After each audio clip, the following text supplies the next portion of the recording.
Hello, everyone, and welcome to the Starlight Shelf, where we celebrate books, stories, and the authors who bring them to life. Today, we have J.A. Merkel, author of The Fourth Portal. J.A., thank you for being here. I'm so excited to have you. So excited to be here. Thank you for having me, Sarah. I'm so excited to talk to you today. I know, and I think it's so funny because I think we've sent each other probably about 100 video messages by now, and we've been talking for about 2 to 3 months. So this is our first Yeah. time doing a live chat together. hmm I know. I feel like I know you so well already. I know. I feel like we've had very deep discussions about each other's lives. So, Yeah. um, but everyone, today is actually a special occasion because Job just celebrated his birthday. So today is going to be a boozy birthday Oh, interview. Cheers. hell yeah. Cheers. Mm. So, how was your birthday, Job? Thank you so much. It was awesome. Yeah. I went out to Joshua Tree. I live in the desert here in La Quinta, a little bit east of Palm Springs, as you know. So Okay. we drove to Joshua Tree for a couple of nights, me, my husband, and our Husky Stark, who actually his birthday was yesterday. So we're both Oh. both Scorpios celebrating out there. Yeah, it was awesome. Just being under the stars at night on the hammock, the hot tub. There was a ping pong table. Just very chill, relaxing days. Yeah, it was Yeah, great. it's nice just to kind of not have to worry about all the other things and go to a space that is quiet and where there's no light pollution and you can actually see Exactly. all the stars. That's amazing. I'm so glad Yeah. you had a good birthday, honey. Yeah. Um, Thank you. so let's get right into it. So we have both readers and authors tuning into this. So do you want to tell them a little bit about the fourth portal? Yes, I would love to. So, The Fourth Portal is my sci-fi fantasy novel with some action, adventure, and some light romance. And by light, I mean there's planet-wide forbidden love, and Mm. any form of love is punishable by death. So, romance is not really the first thing on anyone's mind, but Mhm. yeah. I like to think of this story as a utopian dystopia. Huh. Okay. So if you think of a utopia as like everything is great and perfect, there aren't really that many problems. So you have this society and tribe of people they all fall under a certain class, knowledger, maker, guardian, and their entire goal is to just protect the tribe, bring back resources to build up the tribe, to feed the tribe.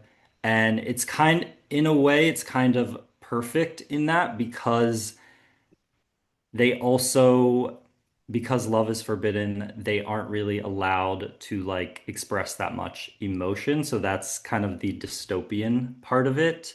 So when you're not really like thinking very freely or yeah, all these things that are kind of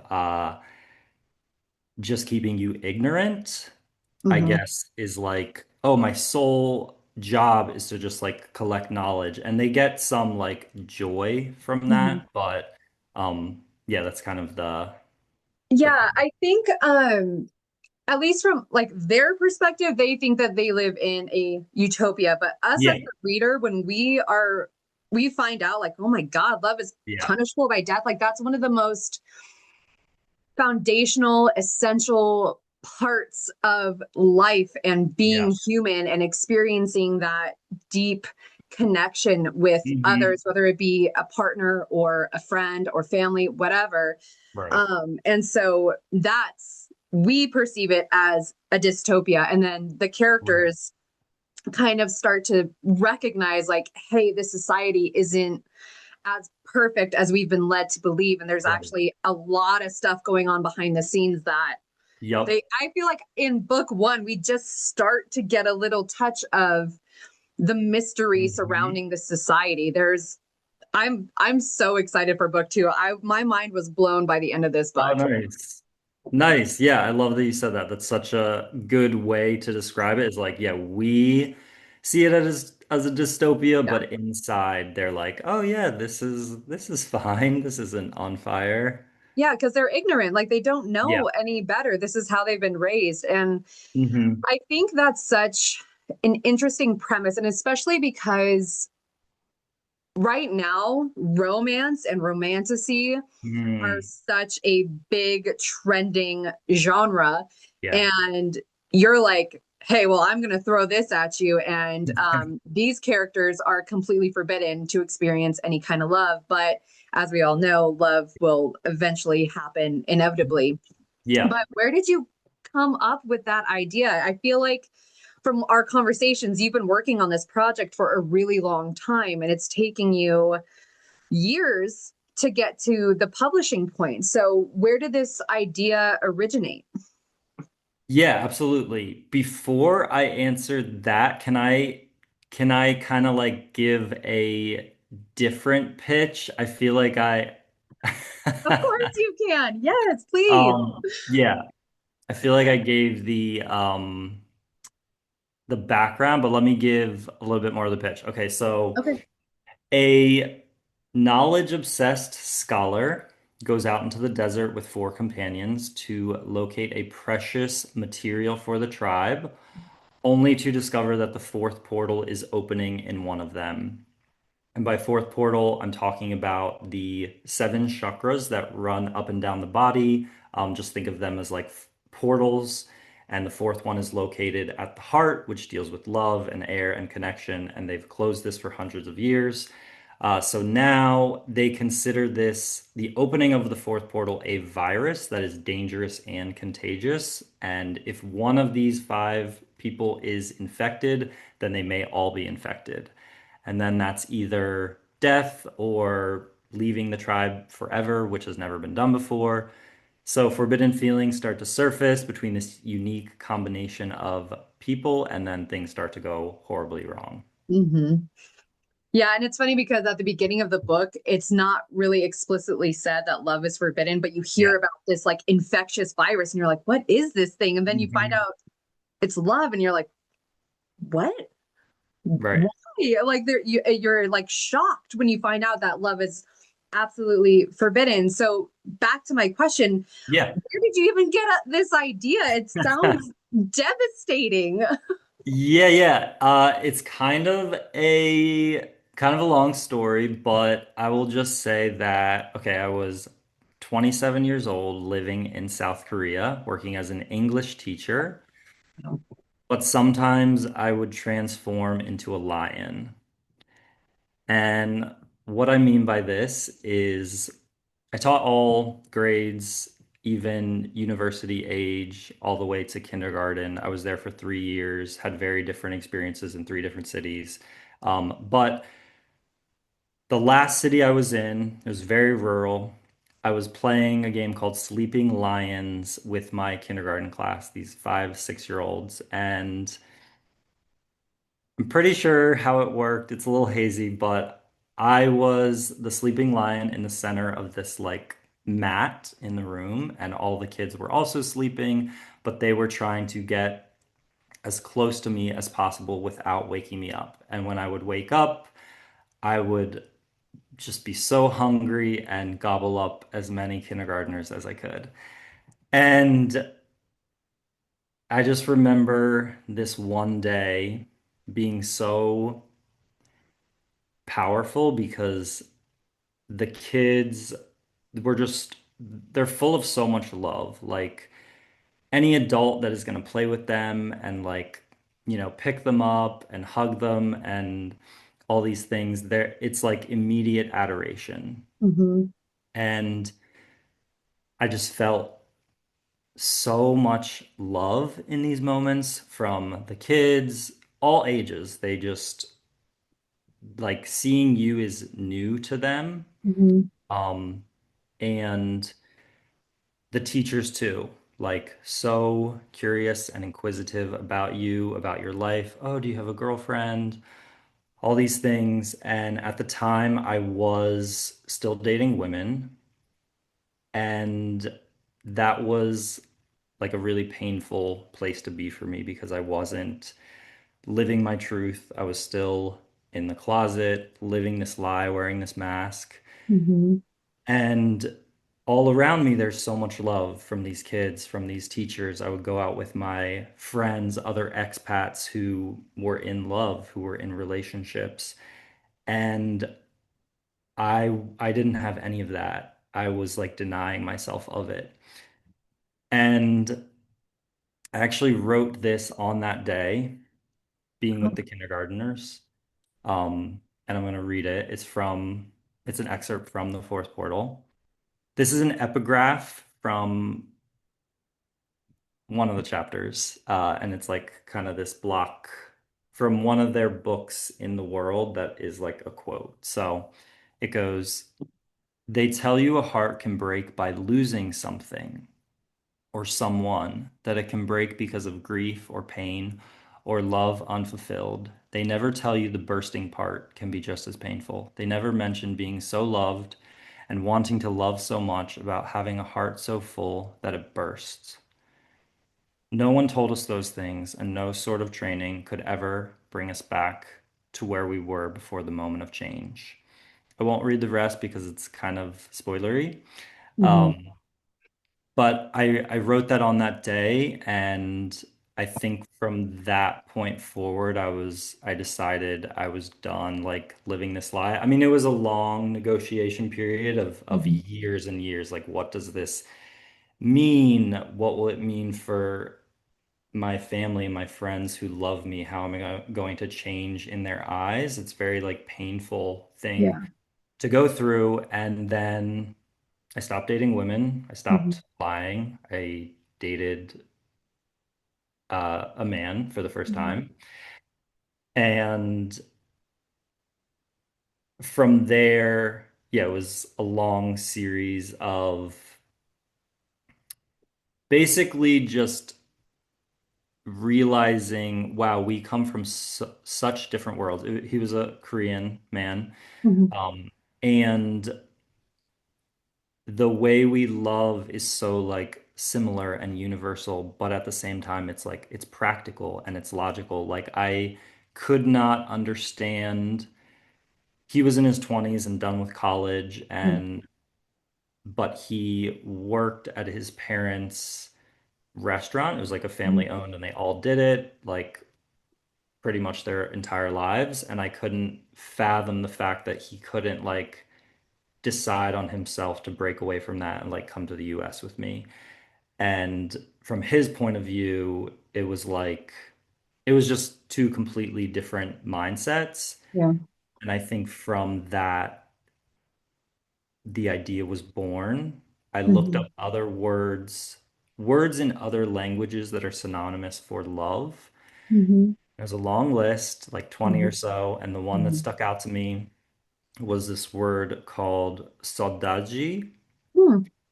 Um, my pronunciation is probably off, but it's a Portuguese word, Hmm. saudade, that roughly translates. There's no direct translation in English. The closest we can get is the love that remains after someone is gone. Um, And there's a lot more to it than that. Like it's very nuanced, it's very mhm. melancholic. But that was the original title of this book. Mm. And people will probably notice it is the subtitle Song of Saudade. Okay, I was wondering how you pronounce that. Yeah, yeah. And yeah, because of that, I was like, this is very hard to pronounce. People aren't going to be able to like Google it properly. Hmm. Then the fourth portal came into my mind because that was like a more central idea. I feel like when you talk about this moment with these kindergartners and it was kind of a catalyst for all these huge changes in your life, I feel like that also it sounds like it also sparked the idea for your novella series because don't you it's about Yeah. wearing a mask, correct? And so you kind of use Yeah. that as an inspiration for that series as well. Yeah, that's a really good insight, Sarah. Yeah, the whole mask thing, I've always been obsessed with it. I don't know if you're familiar with Avatar: The Last Airbender, but um one of the main characters in that, Prince Zuko, he ends up having like a dual personality. He wears this mask that makes him the blue spirit. And so I feel like that early on also inspired like the mask idea, like these two lives that you're living. But yes, the Fall Gauntlet, which is the novella series, was definitely like in its beginning stages of being developed as well. Yeah, and I feel like most, if not all, people can relate to that concept because in some way, shape, or form, we all put on a mask depending on who we're talking to, whether we're on social media and we're in front of a camera, Mhm. everyone always has a perfect life on social media and, in front of our family who we may feel judgment from, we put on a mask in front of them. I feel like the Yeah. only person who sees my true self is Mhm. my husband. Yeah. Um, and so I feel like so many people can resonate with that concept because, again, most of us put on a mask in one way or another. Yeah, that's such a yeah, like the fact that the fact that it is your husband and for me, my husband, like I feel like that's kind of the sign that it is the right person. Like it's the person that you can take your mask off in front of and be your complete, like wild and silly self. Yeah, and it's scary because it's like you're living your full truth and every day you're being completely honest with this person. You're like, is this going to be the breaking point? Like, are they still going to accept me? Yeah. But they do. And that's why love is just such a powerful, powerful thing. And I Yeah. feel like also the characters in your book Hmm. are very, have a sense of duality as well, because we get their Mm. internal monologues and then Yeah. how they present themselves Mm. to the rest of the group. And I feel like it's very different because, like, for instance, Fenry is very kind of obsessed with getting to the ocean, right? It's the electric Yeah. ocean, right? So Yep. she's like has this like obsession and she's constantly thinking about it. And she has this also mental process that is extremely logical. And Hmm.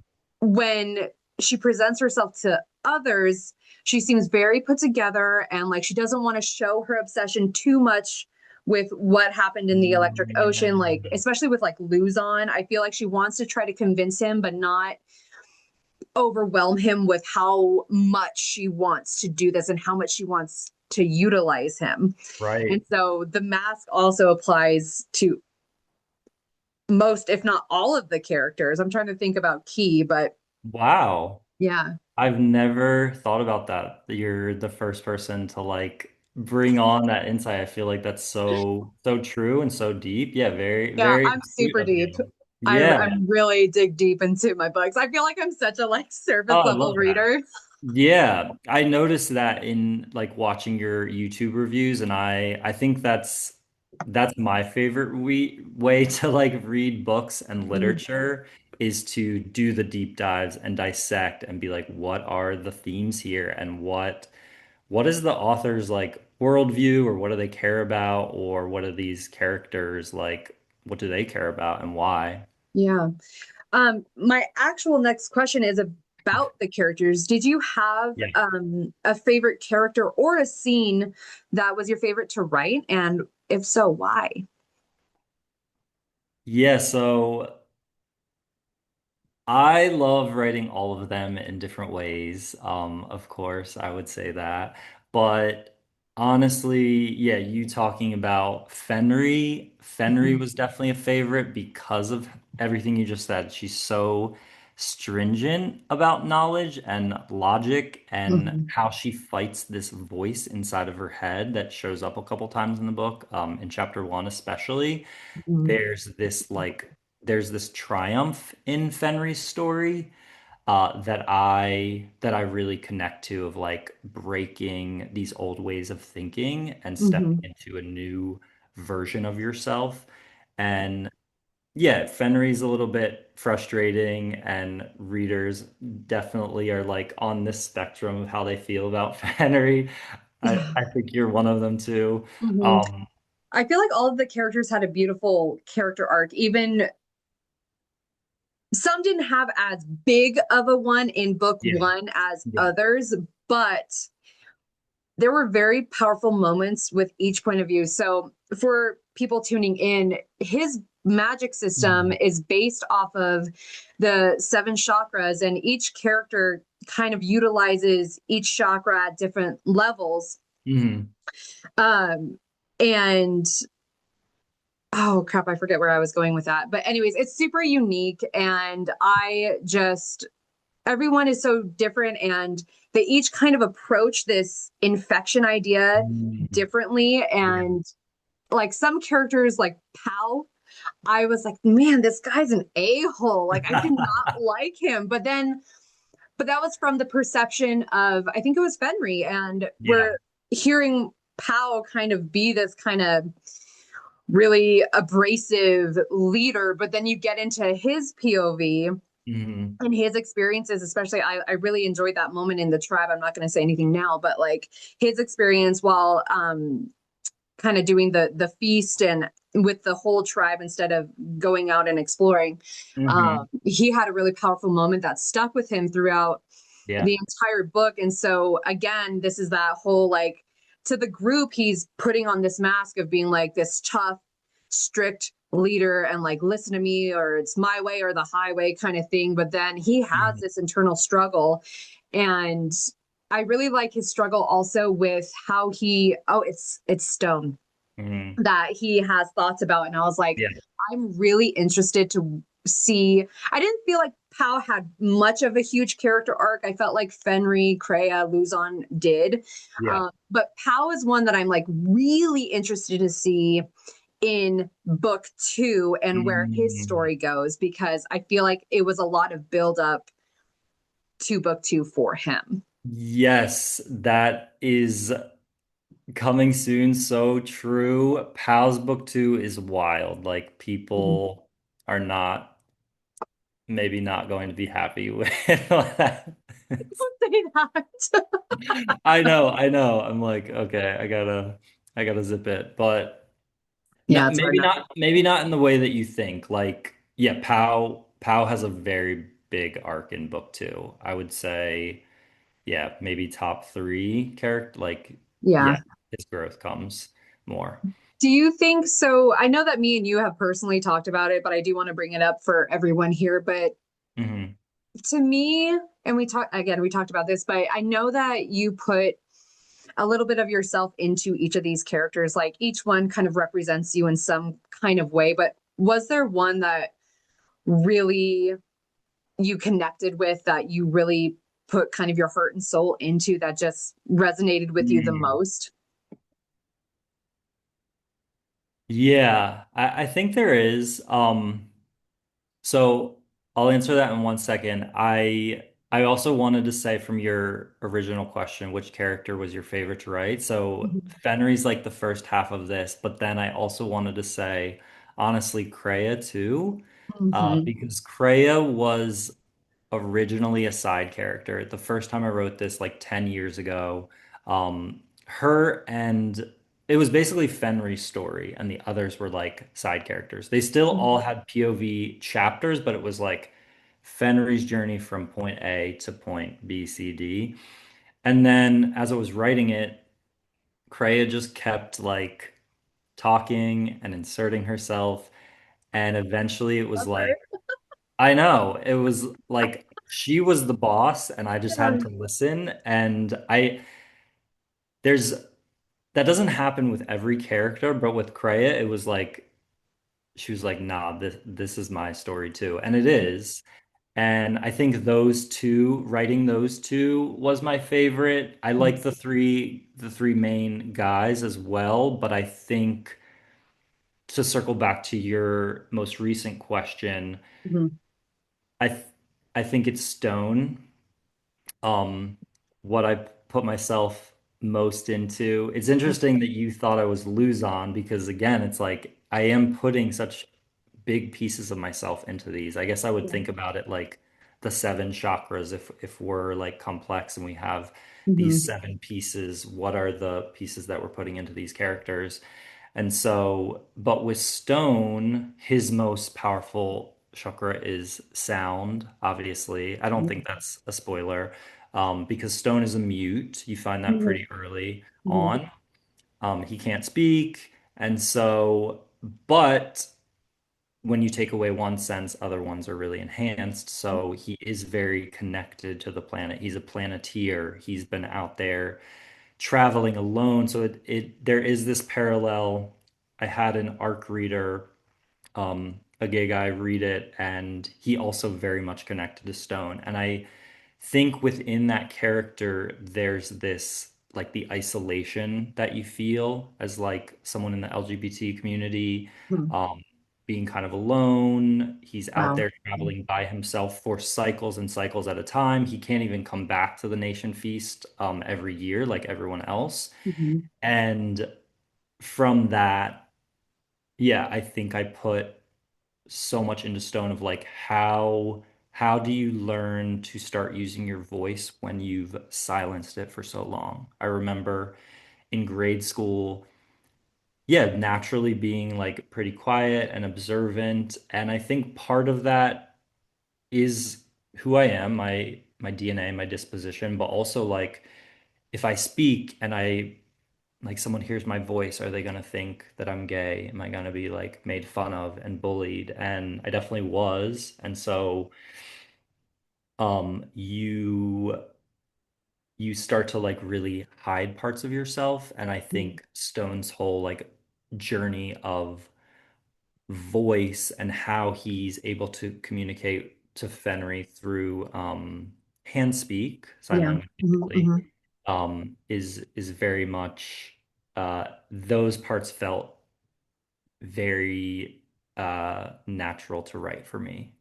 But Stone and Kreia were my favorite characters. I feel like Kreia was the one who she's the most open, right? And you kind of find this out earlier because Key, which is another point of view. So the reason I brought up Mhm. the seven chakras was to let you all know that that's what the magic system is based off of, but there's also seven points of views.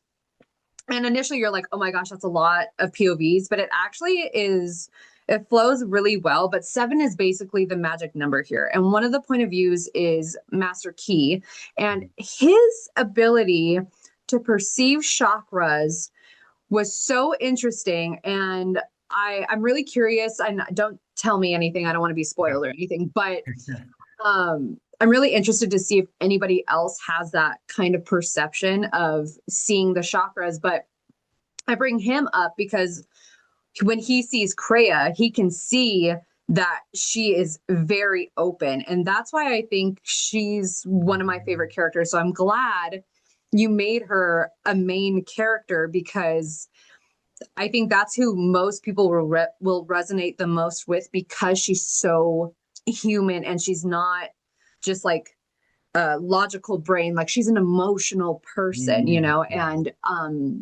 unapologetically so. But Stone, I also think he's very emotional, very Yeah. hyper aware. Like you said, because he doesn't speak, he has heightened perceptions in other ways. And I also think that he has heightened emotions as well. And Mhm. these moments that he goes through, especially towards the end, there's like this kind of big um, Yeah. diverging of paths with him and Mhm. his internal monologue when that is happening is it's like really sad and I feel bad for the guy and Yeah. the fact that he represents the isolation that you felt because of your sexuality and I didn't even think about the fact that he never got to go back to the tribe. Like he's been out there in the Yeah. freaking desert this whole time. Like how Mhm. incredibly lonely that man must be. And it makes me so sad to hear that you who have become very dear to me and are one of my bookish besties now. And it's like, I don't want little Job to have felt like that. And I want to like who the hell was bullying you? Because I'm upset right now. And, but you're not the only one that goes through those experiences. And it's unfortunately really common. And Yeah. I mean, I don't know, but I really love Stone, and I think that he's a really powerful character because of that experience with him. And again, unfortunately, a lot of people can relate to those experiences. Yeah, thanks for saying all that. I appreciate it. I love Stone. I love all of them. Mhm. And yeah, I was definitely bullied. Honestly, I was a bit of a bully too. Like you're infected with this poison that you learn these behaviors. I was one of nine. I was born seven, so like there's just a lot of crazy stuff that happens when there's that many kids and, Irish Catholic family, a lot of different gene pools coming in, alcoholism, mental illness, neglect when there's that many kids. And like I love my parents. I think they did an amazing job with everything that they have. I don't want to bring up these negatives as like that was the full experience because there was so much love and joy. And it's kind of what I subconsciously, unconsciously was capturing in this like relationship between the masters and the everyone else, basically, the ones who listen to the masters, these elders. And yeah, it's one thing that was important to me was yes, you read all these stories about, good versus evil, and it's very black and white. You have Harry Potter versus Voldemort, like one has to win. Mhm. I feel like a lot of the dystopian stories, it's also very black and white, Hunger Games, and that's great, and that's what our brains like really understand well. And I think it's those are such great stories to watch and listen to. I wanted something a little different where it's like there's more of that gray, like Game of Thrones. You start to get the Lannisters' perspective. And yes, we hate Cersei and we hate Jaime at different times, but things change and evolve, and there's all these different families with these histories. And I didn't want it to be black and white masters versus everyone else because that's not what it is. I mean, people can interpret and take whatever they want, and that's their experience, their journey. Mhm. But the world is complex, and as these seven books go on, hopefully, like, yeah, that comes out.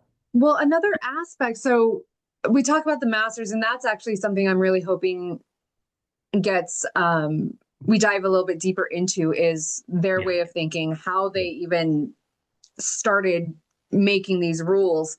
But another aspect of why love is considered a virus and it's forbidden is because the beasts, right, Mm, in this world yeah. are drawn to people who have their fourth chakra open. So when we say that the masters are not totally evil, Yeah. they are forbidding this infectious virus, the L virus, the love virus. They are Hmm. forbidding it in order to protect their Yeah. citizens from the outside danger. And so they think Mm, that they're doing the greater good. Like they think yeah. that they're protecting the tribe as a whole. If they have to kill off these people who are infecting others with this Hmm. virus, then so be it, because we're doing it for to protect the majority. And so that's where the kind of morally gray, more ethically gray idea comes from. And I think it's so well done in this. And at first you're like, what the why would you do that? That sounds horrible. But Yeah. then you find out that these beasts are drawn to this, and you're Hmm. like, okay, I kind of get it, but that really sucks. You know? Yeah. Yeah, no, that's such a good distinction to make, and the way that you worded that, because it is. Yeah, it's obviously something that's explored in the seven books and why are the masters doing this? What happened in the past that made this like, yes, the beast can smell these hormones and pheromones that happen when the fourth portal opens and love happens, but like, yeah, how did that originally happen? What is sort of like, because this is a magic system, what is the magic behind the closing of the fourth portal? Hmm. Yeah, I it's such an interesting concept, and because I mean there's seven books, like there's going Mhm. to be so many things that happen. I'm interested to see, because obviously I'm hoping by the seventh book everyone's fourth chakra will be open and we will be more accepting and loving Yeah. and whatever in that society. But I'm wondering how they're going to navigate that aspect of it in dealing with the wild and all the risks that come with it. So let's move on to the author segment. Okay. And the first question that I have is, what first inspired you to become a writer? So, like I said before, I was a very quiet, observant kid, seventh of Mhm. nine. My older brothers and sisters were taking on these roles of like leaders and they were talking more, and there's just only so much space to take up. So, I think I naturally fell into this role of like being in my head more and thinking and observing and starting to basically create stories in my head. It Mhm. was like I would, for example, I would like try to watch Scream with my older sisters, and they'd be Mhm. like, "No, you're too young," and they would kick me out. And so I would leave and then be back in my head alone. I would just, I was like, okay, I'm just gonna like create my own stories. And I kind of already was like five, six. I was always like playing with toys and Beanie Babies and putting on Yeah. these like plays and shows for my parents. And I think specifically it was like how I expressed myself and it made me very happy. And it Mhm. it helped me build self-esteem because when you get this like kind of feedback from people and they're like, "Oh wow, that's so good." And Mhm. obviously everyone's going to say those things to you as a kid, but I wrote a story when I was like maybe seven, after watching the movie Clue, and I wrote like three different endings on this like tiny, just like notepad, Yeah. and I showed it to my grandfather, who was also like a writer in different times of his life. Mhm. Him and my grandmother like really appreciated plays and the written word, and my mom was very much like a stickler for grammar, which I'm like now starting Mhm. to realize how that like affected me in a positive way. Yeah. But I showed it to my grandfather and he was just like so impressed. And I just remember like, wow, this like feels really good. I'm Mhm. like, I don't know, like getting positive attention for this. And I think I already loved it. Like, who would sit down and like write 50 pages, as a Yeah. small kid if you didn't like love that. So yeah, as a closeted young gay boy, stories Mhm. gave me so much hope and second chances. And I knew I wanted to be doing that for other people too, to make them feel like they're not alone. I think the first story that did this for me was X-Men. Oh. Yeah, it made me realize that like these mutants were so different. I don't think I connected like, oh, I'm gay and I'm different, and then Mhm. these mutants, but it was that they were being ostracized and they're different and they have so much hope to live, even though their like skin is blue and they're, Mhm. you know, just being like persecuted for Mhm. just the circumstance of their birth. Mhm. Yeah, I think that's amazing too that your family inspired you or kept you going, kept up that positive feedback that helped you to continue writing. And I know that your Mhm. family also kind of, maybe not the cause, but was a part of why you needed the outlet. But they Yeah. were also I mean, every family is flawed, right? But even though you felt that you had to put a mask on for them, they helped you and supported you throughout this journey, you know? Yeah, so Yeah. true. Yeah. Do you have a certain process that you go through when you're writing a book?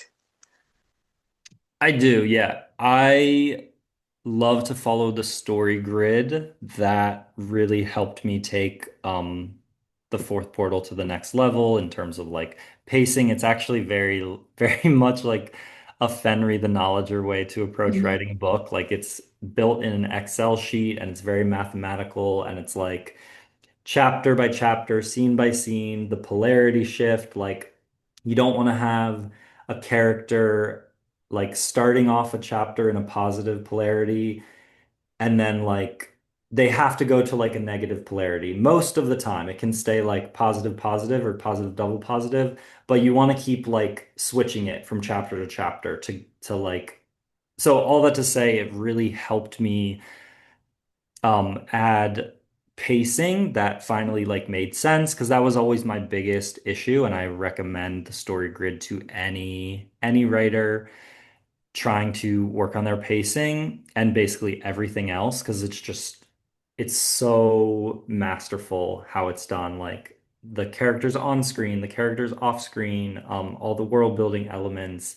And yeah, so that is kind of the background of it. And then I outline uh, on note cards. Usually I follow like a pretty like every scene follows like bullet points for me.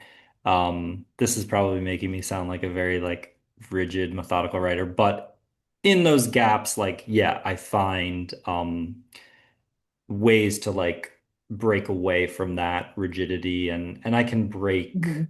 those patterns if and when I want to, or it makes sense Mhm. for the story. But just sitting my butt in the chair and opening Microsoft Word, I don't use really anything fancy. That's how I started, Mhm. and it works for me. And then just yeah, finishing. I try to write like quick when I sit down to write a book. It's like I wanna get to the end and try to write every single day Yeah. until that book is done. I have a couple of questions off of that. So, one, is StoryGrid Mhm. a template? Is it a program? Like what are you how do people access this? How where can authors find StoryGrid? Yeah, so if you type it into Google, The Story Grid by Sean Coyne, Sean with a W, Coyne, Coyne, and he has a Okay. website, he has a podcast, he has a book. It's like a pretty big book. It's also very helpful for like finding the theme of your story. Like mine is like a revolution kind of rebellion story, and then there's certain obligatory scenes that you should definitely have in the story, or else like there might be like some problems with it. Okay. Um, and so, but then he has downloadable like Excel sheets that I used. So yeah, it's all pretty user friendly. It's not a program as far as I know, but that website should lead them anywhere. Okay. And then about your process. So, Yeah. would you say that you're pretty linear with your writing? Like you go from the beginning to the end, or are you kind of mostly linear, but then you kind of jump around and add things where you feel like you need to? I'm mostly linear. Sometimes I've tried it differently, like I'll know the ending and I'll write like the last couple chapters, but for the most part, I like to build from like a linear timeline. Okay. So what's been your biggest challenge while writing?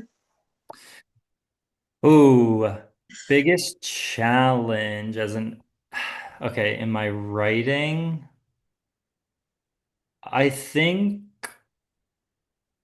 I think just finding my voice, like Hmm.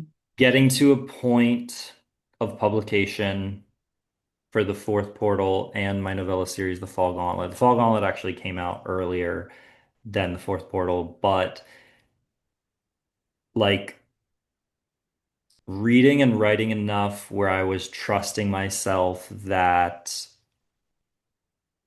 you have to believe that this is a story that people want to read. Obviously, do the work, understand all your weak areas, and read books and try to improve on that. And also read fiction and like study what works and what doesn't work and start to kind of like emulate the types of writers that you want to be like.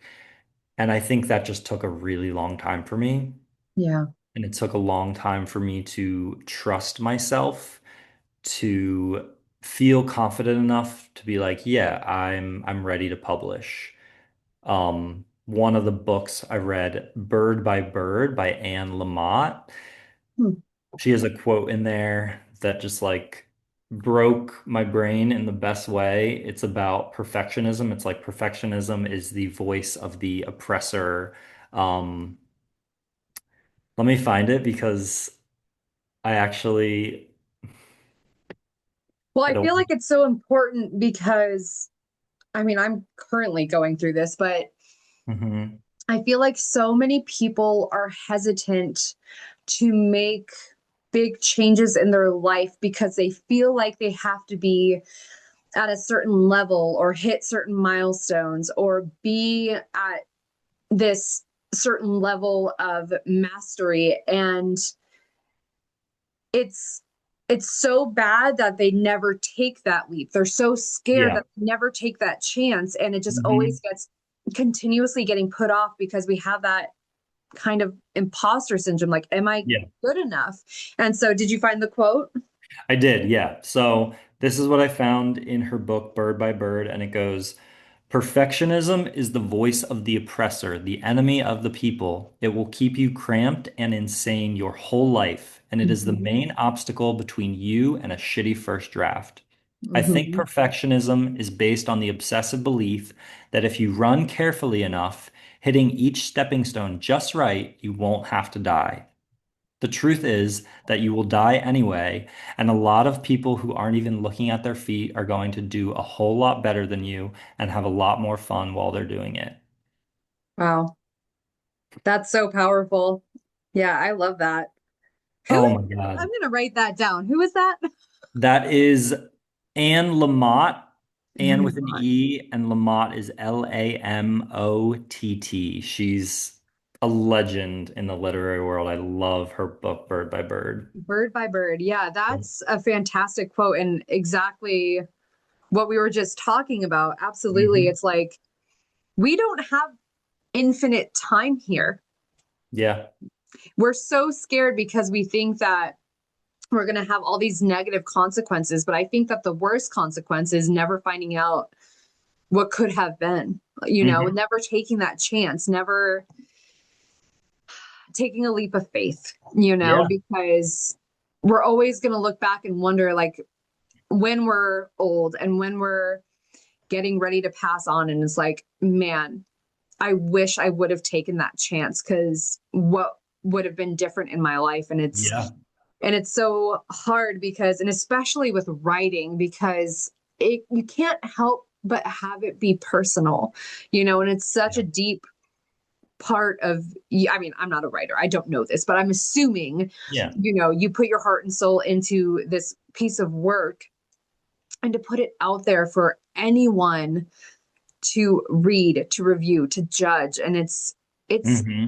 terrifying, I would assume. Yeah. So, Well, you're also doing it with your business and your brand and starting this book club with indie authors mhm, who come on. And yeah, that has to be very scary too, because a lot of people are like relying on you. You're the leader. mhm. So what was it for you? What was the moment that yeah, like decided for you to take the leap? Well, I just love the book community so much. I loved my book account on Instagram, and I just wanted to be a part of it even more so and build a bigger community.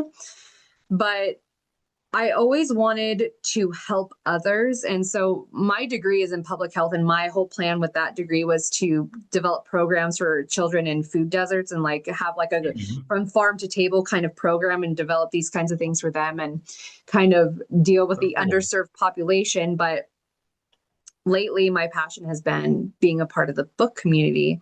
Yeah. And I was talking to one of my friends, Hillary, who is writing her debut novel right now. And she was like, it would be really great if you could shine a light on indie authors. And as soon as she said it, I was like, oh my God, that's it. Because I want to not only be a part of this community, but enrich it and make it Mm. better. And the indie author community within the bookish community is so huge, but also underrepresented. And so Yeah. if I can do my part to help them and to, I don't know how else to say, but raise awareness around them Yeah. and, debunk, certain ways of thinking about indie authors, then Hmm. I want to do it. And honestly, I love it so much. And I love you. And I've made so Hmm. many amazing friends and I've developed these relationships. And I love it. I love it so much that I just want to keep doing it forever. So I but love that.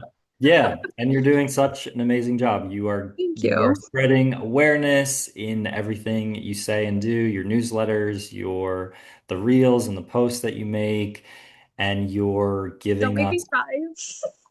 you're giving us like voice and platform that's like really hard to find for indies a lot of Thank time. you. Well, I love it. I love you guys so much and I'm happy to help in any way that I can. And you're making me emotional. So I'm going to make you emotional now. So what has been your proudest moment since either from starting writing to publishing to years after publishing? What has been your proudest moment?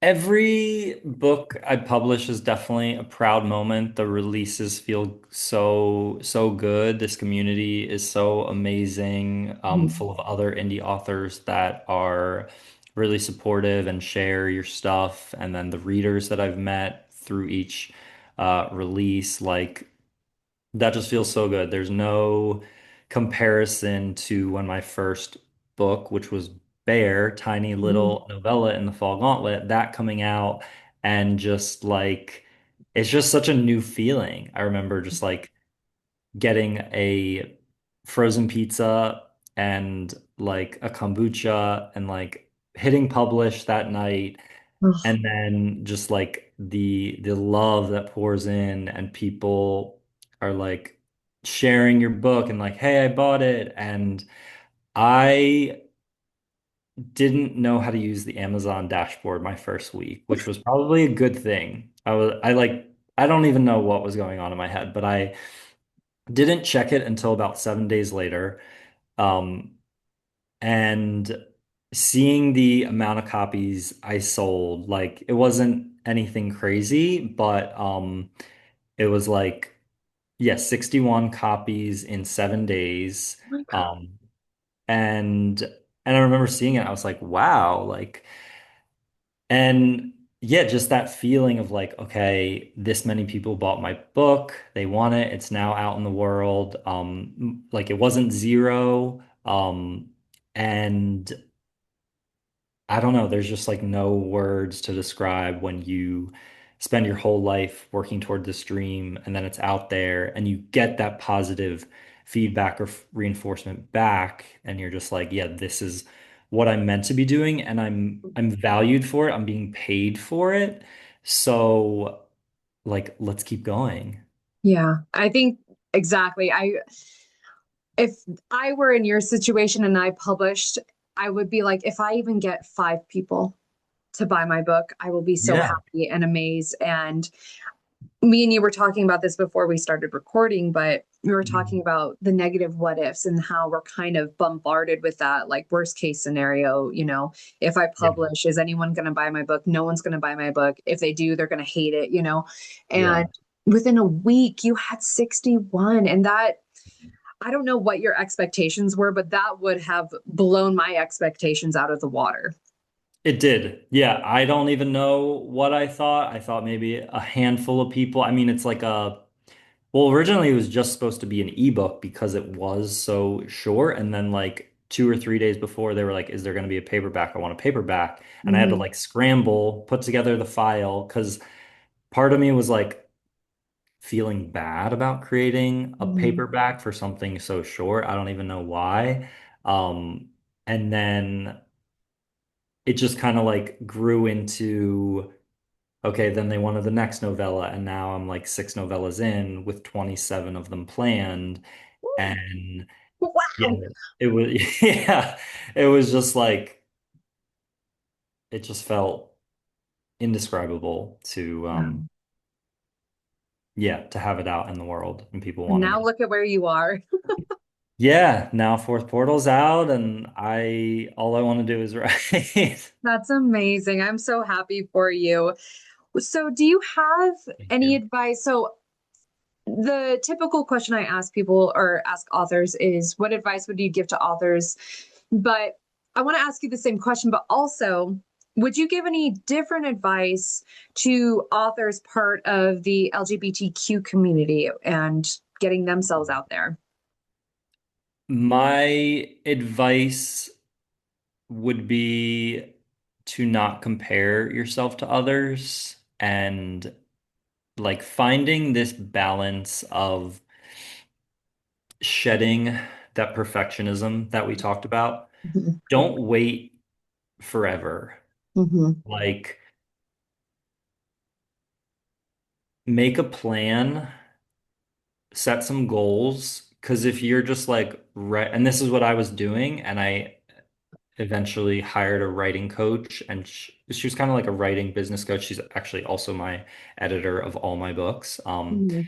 And she helped me develop a plan because I had so many different stories. And she's like, you can't just like keep writing these things willy-nilly. Like, what do you want to publish? Do some market research, check like the Amazon rankings and category. Like, it was a very deep process of Mhm. how I eventually went about publishing. And then, so shedding this perfectionism and then also making sure your stories are up to par. So, Yeah. like we had said, learn the things you need to learn, break out of your like family friend feedback group, and either like pay for an editor, a writing coach, a beta reader, or be in a critique group that uh, they're going to be your critique partners first and your friends second, because you're just not going to learn as much as you can if friends are the ones that are always giving you feedback. Mhm. Absolutely.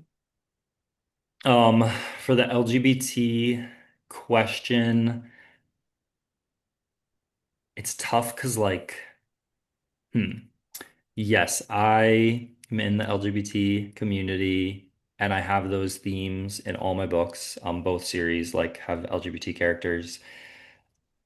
I guess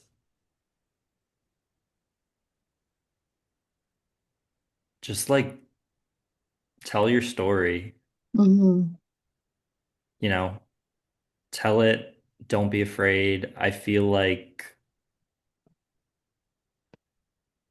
most people who are most people are like okay, maybe cut this part because No, it's I'm okay. And I know I sprang this on you, but I think, I mean, I like where you were going with that though, yeah. because I feel like the authenticity Hmm. of putting their story out there, it's it's gonna resonate even but Yeah. even if it just resonates with one person and makes them feel Yeah. seen, that's powerful and it's important. And Hmm. um I think sharing your story, not only will it be helpful for others, but it's also going to be helpful for them to, and Hmm. I don't know if it's the right word, but cathartic and just Yeah. being able to let it out and get it out on paper and take Yeah. off the mask, be your true self, put your true self on the paper, your true Hmm. story, whatever it is that you're passionate about, put it out there. And I think people would be surprised with how many people are impacted by those kinds of stories. Yeah, I completely agree. Like it's helped me so much to tell my story and to take off my mask. So for anyone like on the fence of that, and obviously like consider your safety, depending on the country that you live in and your current like politics, always Yeah. make sure that you're like safe in what you're doing. Do use a pen name if you have to. Um, but yeah, like I think those stories do help people like us when any of us see ourselves represented in Mhm. story, you or me, like it makes us know that we're not alone Mhm. because we're not. And those are the stories that like honestly saved my life. Yeah, And we can do that for other people. absolutely. That's such a powerful thing. And writers have a lot of power in other people's lives, and you never know who you're going to Mhm. reach to. So, Job, what do you hope readers take away when they read The Fourth Portal? At the most basic level, I hope readers walk away from the story feeling hopeful and inspired Hmm. to to fight for love. Hmm. If they see someone else that they love who is fighting for love, to just put themselves into their shoes and to, if it makes sense for their life and is within their value and belief system, to stand beside them and fight with them. And to, yeah, just put ourselves in other shoes as much as we can. I think that's the one of the greatest benefits of reading, Hmm. developing empathy and to think critically. And Hmm. I'll just say that the other big thing I want people to walk away with is to ask questions, to not just accept things as they are. Books are very powerful, but, Absolutely. and this might be a little controversial, is we also shouldn't put them on a pedestal either. Mm. So let's say a book was written thousands of years ago, compiled over another few thousand years, Hmm. Hmm. where the customs were so different, how people survived was so different, and only on one of the genders was writing it, and that was men. Women were treated as property and just someone to marry off. And the percentage of women compared to men showing up in this book is less than 10%, even though, I mean, you look at the world now, seems pretty 50-50 to me, men and women. That could be slight variation in one direction, but it's not less than 10%.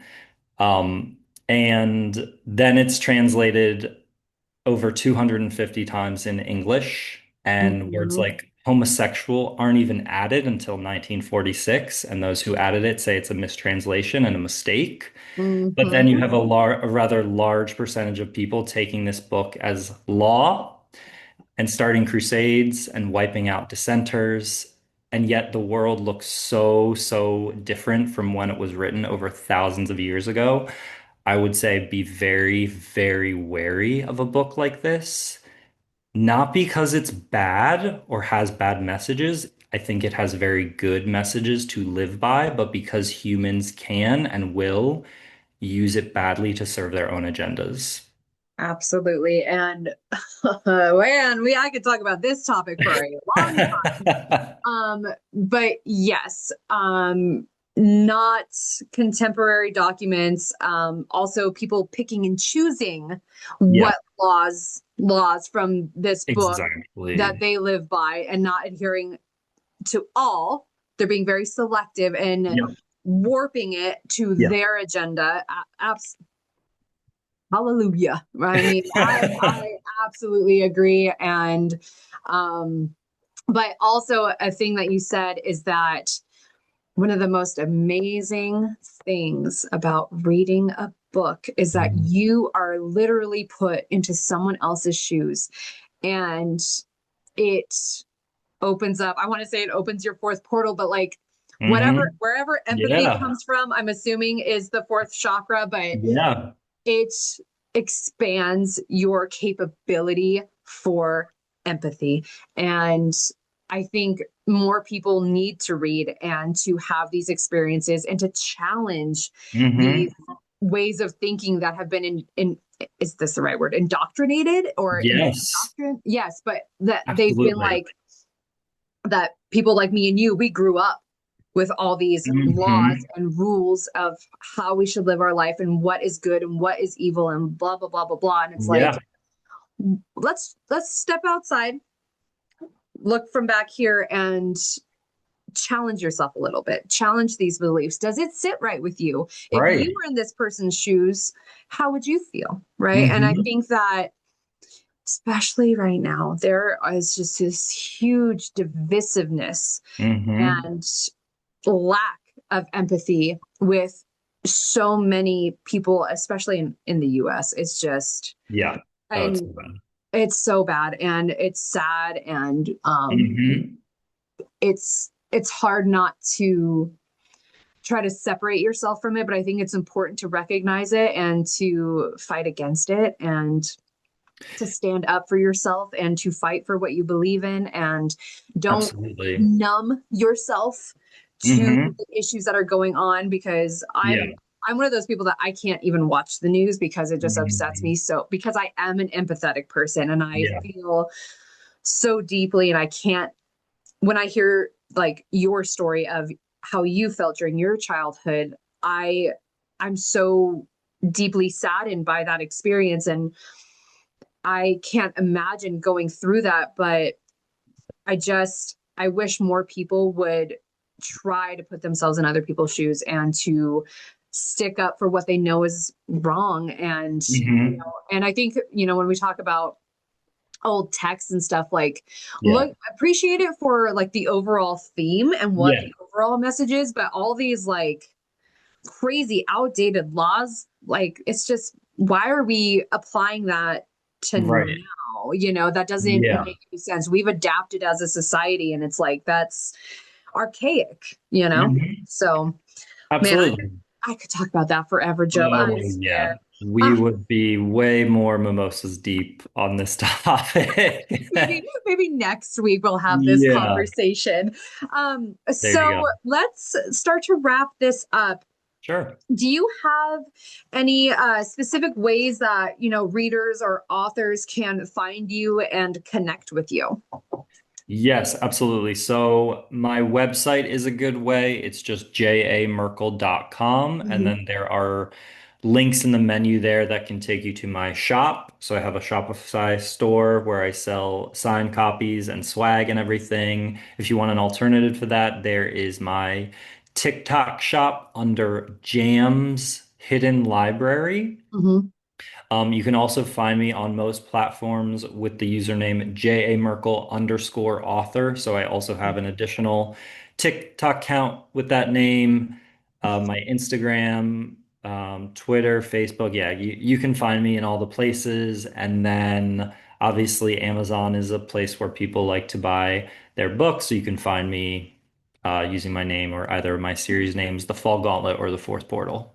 Okay, and so speaking of, where can they buy your books? How can they support you? Yes, thank you for asking. So, all those places I named, I would say if you want to buy directly from me, where I would get definitely a little bit more of the royalties, which is nice, and you don't want to like support Amazon or you want to support small, you can go to my store, which is actually just store.jamerkel.com. But Oh, you can also find it through jamerkel.com. Um, and then my TikTok shop, Jam's Hidden Library. Those are the two places that I sell directly. And then Amazon is a big one. But most of my books, like you can find on all of the retailers like Barnes and Nobles, Kobo. There's usually ebook and paperback options, Barnes and Noble, like whatever your retailer is, you probably can find my book on there. Wow. I did not know about the direct sales, and that's actually something I want to talk to you more about. I wonder Mm. if more authors or indie authors are doing that a lot now, because I feel like typically it's all Yeah. just through Amazon and Kindle. Yeah. So, I definitely see plenty of indie authors do it. I don't know if it's the majority. I think it's because it is a lot of work and I was going to setup ask. and extra Okay. payment, like, Shopify fees. And it took me about a year to set up everything in my Shopify to Okay. figure it all out. Hmm. So, but yeah, it's been Okay. great. Do you have any final messages for readers or authors? Ooh, my biggest one that I'm always trying to follow myself is to do this for you. Mm, Don't do this for other people. mm, Instagram has swallowed Bookstagram whole as this place to be pretty and aesthetic. And I think we're kind of losing the plot a little bit. mm, I can definitely be guilty of that. Like I'm mm, I'm playing the game as well, but I want to encourage more people to like be bold and to start their own trends and talk about books no one else is talking about. Don't mm, read books you don't want to read or just because it's a trend. Enjoy your books and read the ones that make you feel alive. I know all of this sounds very obvious and intuitive, but like I feel like we all need reminders to like just go back to your source of joy. mhm. Absolutely. And I think that goes back to people appreciate authenticity, but also I feel like FOMO is Yeah. like a epidemic right now where, Yeah. we see a book exploding all over Instagram and or TikTok or whatever, and we're all like, oh well, that's trending right now. Well, then I have to read it, and so I can get exposure and blah blah blah blah blah blah blah blah blah. But Yeah. why reading is about joy. Like, don't read something that doesn't bring you joy. You know, Yeah. be your authentic self, because then Mhm. the people that you get grouped around you, your community, are going to be there for your authentic self, Yeah.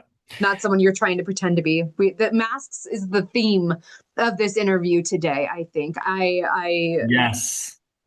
I I love that. in social media, it is absolutely prominent and Hmm.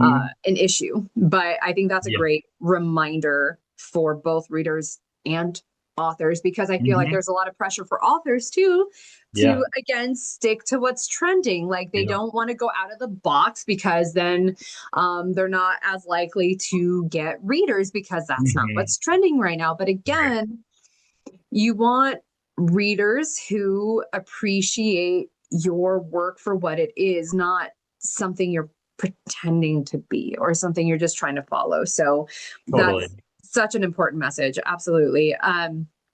So do you have any new projects in the work? Do you have any teasers for us? Yes, I do. So I have a teaser from both of my series. So for the fourth portal, the sequel, the title's been announced. It's called The Other Tribe, and I've actually written the whole thing. I need to edit it, cut about 30,000 words, but I'm hoping to release it next year around this time. I'm very, very excited about that. And for anyone who has read The Fourth Portal and wants bonus chapters from book two, I send out the first two chapters from book two. If you sign up for my newsletter, you can get those. You can unsubscribe at any time if you want to just get the chapters, no problem.